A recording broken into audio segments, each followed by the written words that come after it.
गोंडा लोकसभा में राजा भैया को टक्कर दे रहे दो युवा चेहरे। विरासत की विसात पर सपा के टिकट पर श्रेया वर्मा ठोक रही था। बसपा के टिकट पर युवा शिक्षक ने किया मैदान। आईएएस बनने से चूका अब शिक्षक से सांसद बनने का सपना। मेट्रो एल्मीरा, जो बेस्ट क्वालिटी के साथ बेस्ट प्राइस में मेट्रो एल्मीरा प्रोवाइड करते हैं। ये metro office self contact today.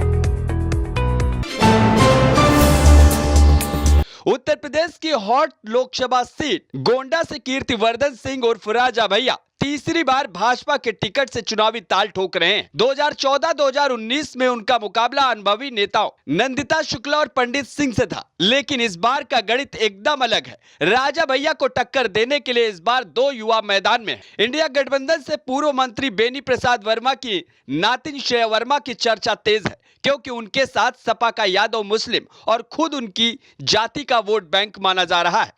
वे पार्टी गठबंधन के मुद्दों पर चुनाव लड़ रही है। वहीं बसपा के टिकट पर प्रत्याशी सौरभ मिश्रा की चर्चा क्षेत्रीय स्तर पर ज्यादा है, क्योंकि सौरभ मिश्रा मध्यम वर्गीय ब्राह्मण परिवार से आते हैं। वह आईएएस की तैयारी कर चुके हैं और मौजूदा समय में शिक्षक है।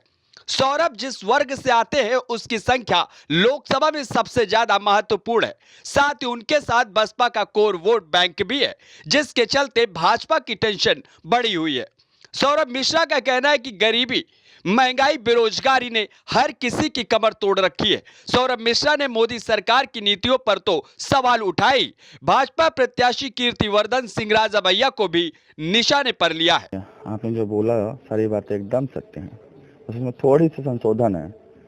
जैसे कि राजा भैया अनुभव वाले हैं, 4 बार के सांसद जरूर हैं, लेकिन और जो बचपन से राजनीति परिवार में रहे, लेकिन वो जनता की नहीं सोचते।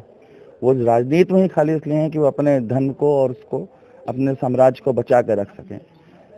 वो सामंतवाद के वाले हैं। सामंतवाद को कब सीधा बचा नहीं, राजतंत्र बचा नहीं, तो लोकतंत्र का सहारा लेके अपने राजतंत्र को बचा रहे हैं बस। और जहाँ तक रही बात श्रेया जी का, श्रेया जी यहाँ से 2 महीने की छुट्टी मनाने आई हैं, वो मना के फिर चली जाएंगी। इनके पिताजी आए थे एक बार, गोंडा की नाना जी, गोंडा की जनता से गलती हो गई थी यहाँ का प्रत्याशी बना करके उनको। वो 5 साल में देख करके फिर जब 2014 में इलेक्शन लड़े तो 4थे नंबर पे आए थे। गोंडा की जनता ने बता दिया था, वो बात अभी भूली नहीं है वो जनता। राम मंदिर की डिमांड, जो राम मंदिर जो बन गया है, तो भाजपा ने बनाया है कि हमारे उन कारसेवकों ने बनाया है, जिन्होंने उसकी लड़ाई लड़ी है। राम मंदिर तब भी बनता, भाजपा की गवर्नमेंट नहीं होती, सुप्रीम कोर्ट अपना ऑर्डर देता, उसके बाद भी राम मंदिर बनता। राम मंदिर कारसेवक बना रहे हैं, ना कि गवर्नमेंट। सत्ता नहीं बना रही है राम मंदिर को, तो ये तो भाई कहना अलग बात है। आपको मैं एक छोटी सी बात बताता हूँ। मैं पढ़ रहा था इसी राशन के बारे में कि क्या है ये। कोविड आया था तो इसकी शुरुआत हुई थी। उस समय हमने 69 करोड़ लोगों का राशन बांटा था 2020 में। आज 80 करोड़ के बांट रहे हैं। 11 करोड़ की जनसंख्या इनकी सत्ता में रहते हुए बढ़ गई। तो अब ये तो जान, आप जनता इतनी समझदार है कि हम गरीबी उन्मूलन कर रहे हैं कि हाँ गरीबी का अवलोकन कर रहे हैं। वो बिल्कुल बता रहा हूँ। अच्छी स्कीम्स कभी नहीं बंद होती हैं, अच्छी स्कीम्स कभी नहीं बंद होती हैं। यही तो भारत के संविधान की अच्छाई है कि जो चीज अच्छी है उसको हम और अच्छा करके जनता तक पहुँचाने का प्रयास करते हैं। स्कीम अच्छी है, चलेगी। इससे सत्ता से कोई मतलब नहीं कि हमने शुरू कर दी तो हमारी वो हो गई है। राशन स्कीम अच्छी है, लेकिन एक दायरे के अंदर में। ये दोनों प्रत्याशी अभी भी अपनी सत्ता बचाने में लगे हुए हैं, अपनी राजनीतिक सत्ता नहीं, अपनी सत्ता। ठीक है, एक जिन लोगों के पास में पूरा, अगर वो सांसद और विधायक नहीं रहेंगे ना, तो ईडी और उसका आम आदमी होते हैं, उनके दबाव में आ जाएंगे। और जहाँ तक रही मेरी बात कि मैं क्या करूँगा, मैं इस गोंडा के वो चीज करूँगा जो पिछले 75 साल में ये जनता नहीं कर पाई, ये सत्ता नहीं कर पाई लोग। ये यहाँ का सही विकास एक साधारण आदमी जो जमीन से जुड़ा हुआ है वो कर सकता है। गोंडा में किस चीज की जरूरत है, आपको क्या लगता है? गोंडा में हर चीज की जरूरत है। इंडस्ट्री की जरूरत है यहाँ पे अपनी यूनिवर्सिटी की जरूरत है, अपनी यूनिवर्सिटी की जरूरत है। मेडिकल कॉलेज ये खोल लेंगे, लेकिन उसको सुचारू रूप से वो ऑपरेट हो, इसकी जरूरत है। हमारे किसानों, गन्ना मिलें जो भुगतान नहीं करती हैं टाइम से, उनको भुगतान की जरूरत है। हमारे किसानों को जो खाद के लिए समस्या होती है, वो समस्या ना हो, उसके लिए प्रॉपर स्टोरेज हमारे पास हो, उसकी जरूरत है। हमारे वहाँ किसानों का अनाज खराब हो जाता है, या मंडी में जाते हैं, उस अनाज को बेचने में तमाम तरह की तकलीफें आती हैं। वो सब ना हो, सहूलियत हो, एक ट्रांसपेरेंट पारदर्शी व्यवस्था हो, उसकी जरूरत है। और ये मैं गोंडा में करके दिखाऊंगा। माना जाता है। देखिए, बसपा का कैडर वोट की बात रही, यहाँ गोंडा से पिछली बार बसपा ने अपना प्रत्याशी नहीं उतारा था, तो ये तो आप कह ही नहीं सकते। जब प्रत्याशी है तो कैडर अपने साथ में है।